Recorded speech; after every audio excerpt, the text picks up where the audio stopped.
Hi friends, welcome to my YouTube channel. Evening ಸ್ನ್ಯಾಕ್ಸ್ಗೆ sandwich ಮಾಡ್ತಿದ್ದೀನಿ. ಎಲ್ಲರಿಗೂ ಇಷ್ಟ ಆಗುವ, ಮಕ್ಕಳಿಗೂ ದೊಡ್ಡರಿಗೂ ಇಷ್ಟ ಆಗೋದು ಸ್ಯಾಂಡ್ವಿಚ್ ಮಾಡ್ತಿದ್ದೀನಿ. ಸ್ಯಾಂಡ್ವಿಚ್ ಮಾಡಕ್ಕೆ ಏನೇನು ಇಂಗ್ರೀಡಿಯೆಂಟ್ಸ್ ಬೇಕು ಹೇಳ್ತೀನಿ ಫ್ರೆಂಡ್ಸ್. ಗ್ರಿಲ್ ಸಿಗುತ್ತಲ್ಲ ಸ್ಯಾಂಡ್ವಿಚ್ ಮಾಡಕ್ಕೆ ಈರುಳ್ಳಿ ಸಣ್ಣದಾಗಿ ಹೆಚ್ಕೊಬೇಕು, ಟೊಮೊಟೊ ಸಣ್ಣದಾಗಿ ಹೆಚ್ಕೊಬೇಕು, ಕ್ಯಾರೆಟ್ ತುರಿ ಸ್ವಲ್ಪ, ಮಸಾಲ, ಚಾಟ್ ಮಸಾಲ, ಉಪ್ಪು, ಖಾರದ ಪುಡಿ. ನನಗೆ 2 ಸ್ಪೂನ್ ಎಣ್ಣೆ ಹಾಕ್ತಿದ್ದೀನಿ. ಎಣ್ಣೆ ಕಾದ್ಮೇಲೆ ಸಣ್ಣಕ್ಕೆ ಈರುಳ್ಳಿ ಹೆಚ್ಕೊಂಡಿದ್ನೆಲ್ಲ ಹಾಕಬೇಕು. ಸಣ್ಣಕ್ಕೆ ಹೆಚ್ಕೊಬೇಕು, ದೊಡ್ಡಕ್ಕೆ ಹೆಚ್ಕೊಬಾರ್ದು. ಸ್ಯಾಂಡ್ವಿಚ್ಗೆ ಸಣ್ಣಕ್ಕೆ ಚೆನ್ನಾಗಿ ಅಂತ ಟೊಮೊಟೊ ಹಾಕ್ತಿದ್ದೀನಿ. ಟೊಮೊಟೊನು ಸಣ್ಣಕ್ಕೆ ಹೆಚ್ಕೊಬೇಕು. ಕ್ಯಾರೆಟ್ ತುರಿ ಹಾಕ್ತಿದ್ದೀನಿ. ಚೆನ್ನಾಗಿ ಮಿಕ್ಸ್ ಮಾಡಿ ಬೇಯಬೇಕು. ಈರುಳ್ಳಿ, ಟೊಮೊಟೊ, ಕ್ಯಾರೆಟ್ ತುರಿ ಚೆನ್ನಾಗಿ ಬೇಯಬೇಕು. ಬೇಯ್ದ್ಮೇಲೆ ಕೊತ್ತಂಬರಿ ಸಣ್ಣಕ್ಕೆ ಹೆಚ್ಕೊಂಡು ಹಾಕಬೇಕು ಫ್ರೆಂಡ್ಸ್. ಸ್ಯಾಂಡ್ವಿಚ್ಗೆ ಎಲೆಕೋಸು ಹಾಕ್ತಾರೆ, ಮತ್ತೆ ಬೇರೆ ವೆಜಿಟೇಬಲ್ಸು ಹಾಕ್ತಾರೆ. ಸಿಂಪಲ್ ಆಗಿ ಇಷ್ಟು ವೆಜಿಟೇಬಲ್ಸ್ ಹಾಕು. ಗರಂ ಮಸಾಲ ಅರ್ಧ ಸ್ಪೂನ್ ಹಾಕಬೇಕು. ಚಾಟ್ ಮಸಾಲ ಹಾಕ್ತಿದ್ದೀನಿ. ಮಸಾಲ ಹಾಕಿ ಚೆನ್ನಾಗಿ ಮಿಕ್ಸ್ ಮಾಡಬೇಕು. ರುಚಿಗೆ ತಕ್ಕಷ್ಟು ಉಪ್ಪು ಹಾಕಿ ಒಂದು 5 ಮಿನಿಟ್ಸ್ ಬೇಯಿಸಿ ಗ್ಯಾಸ್ ಆಫ್ ಮಾಡಬೇಕು. ನಾನು ಚಪಾತಿ ಹಂಗೆ ತಗೊಂಡಿದ್ದೀನಿ.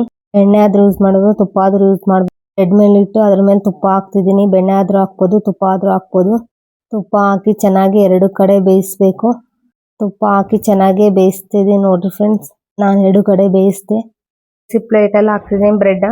ನಾನಿಲ್ಲಿ ಇನ್ನೊಂದು ಬ್ರೆಡ್ ಬೇಯಿಸ್ತಿದ್ದೀನಿ ತುಪ್ಪ ಹಾಕಿ. ನೋಡ್ತಿದ್ರಲ್ಲ ಫ್ರೆಂಡ್ಸ್, ಬ್ರೆಡ್ಗೆ ತುಪ್ಪ ಹಾಕಿ 2 ಕಡೆ ಚೆನ್ನಾಗಿ ಬೇಯಿಸ್ಕೊಂಡೆ.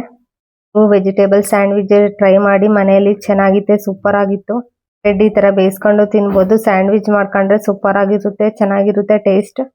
ಇದೆಲ್ಲ ಫ್ರೆಂಡ್ಸ್, ಬ್ರೆಡ್ ಹಾಕಿ ಬೇಯಿಸ್ತಿದ್ದೀನಿ. ಇದೇ ತರ ಬ್ರೆಡ್ಗೆ ತುಪ್ಪ 2 ಕಡೆ ಹಚ್ಚಿ ಬೇಯಿಸ್ತಿದ್ದೀನಿ. ನೋಡ್ತಿದ್ದೀರಲ್ಲ, 2 ಬ್ರೆಡ್ ಹಾಕಿ ಬೇಯಿಸ್ತಿದ್ದೀನಿ. ಪ್ಲೇಟ್ಗೆ ಹಾಕ್ತೆ ಇವಾಗ. ಮತ್ತೆ ನೆಕ್ಸ್ಟ್ 4 ಬ್ರೆಡ್ ಹಾಕಿ ಬೇಯಿಸ್ತೀನಿ ತುಪ್ಪ ಹಾಕಿ ಚೆನ್ನಾಗಿ. ಸ್ನ್ಯಾಕ್ಸ್ಗೆ ಚೆನ್ನಾಗಿರುತ್ತೆ. ಸ್ಯಾಂಡ್ವಿಚ್ ಮನೆಯಲ್ಲಿ ಮಾಡಿ. ಇವಾಗ 4 ಬೇಯಿಸಿ ಚೆನ್ನಾಗಿ ಬೇಯಿಸಿ ಕೆಳಗೆ ಪ್ಲೇಟಲ್ಲಿ ಹಾಕ್ತಿದ್ದೀನಿ. ಸ್ಯಾಂಡ್ವಿಚ್ ಸ್ಟಫಿಂಗ್ ಮಾಡೋದು ತೋರಿಸ್ತಿದ್ದೀನಿ. ಪ್ಲೇಟಲ್ಲಿ ಬ್ರೆಡ್ ಇಟ್ಟಿದ್ದೀನಿ. ಇಟ್ಟಿದ್ಮೇಲೆ ನಾವು ವೆಜಿಟೇಬಲ್ಸ್ನ ಸ್ಟಫಿಂಗ್ ಮಾಡ್ಕೊತಿದ್ದೀವಿ. ಚೆನ್ನಾಗಿ ಎಲ್ಲದಕ್ಕೂ ಹಾಕಬೇಕು ಸ್ಟಫಿಂಗ್. ಸ್ಪೂನಲ್ಲಿ ಈ ಥರ ಸವರಿ ವೆಜಿಟೇಬಲ್ಸ್ನ ಸ್ಟಫಿಂಗ್ ಮಾಡಿ ಮೇಲೆ ಬ್ರೆಡ್ ಮುಚ್ತಿದ್ದೀನಿ. ನೋಡ್ತಿದ್ದಲ್ಲ ಫ್ರೆಂಡ್ಸ್, ಒಂದು ಸ್ಟಫಿಂಗ್ ತೋರಿಸಿ ನೆಕ್ಸ್ಟ್ ಇದೇ ಥರ ಸ್ಯಾಂಡ್ವಿಚ್ ಸ್ಟಫಿಂಗ್ ಮಾಡ್ಕೊತಿದ್ದೀನಿ. ಸ್ಯಾಂಡ್ವಿಚ್ ಸೂಪರ್ ಆಗಿತ್ತು, ಟೇಸ್ಟ್ ಮಾಡಿದ್ವಿ. ಇಷ್ಟ ಆದರೆ ಲೈಕ್ ಮಾಡಿ ಫ್ರೆಂಡ್ಸ್. ವಿಡಿಯೋಲಿ ಸಿಗ್ತೀನಿ. Bye friends.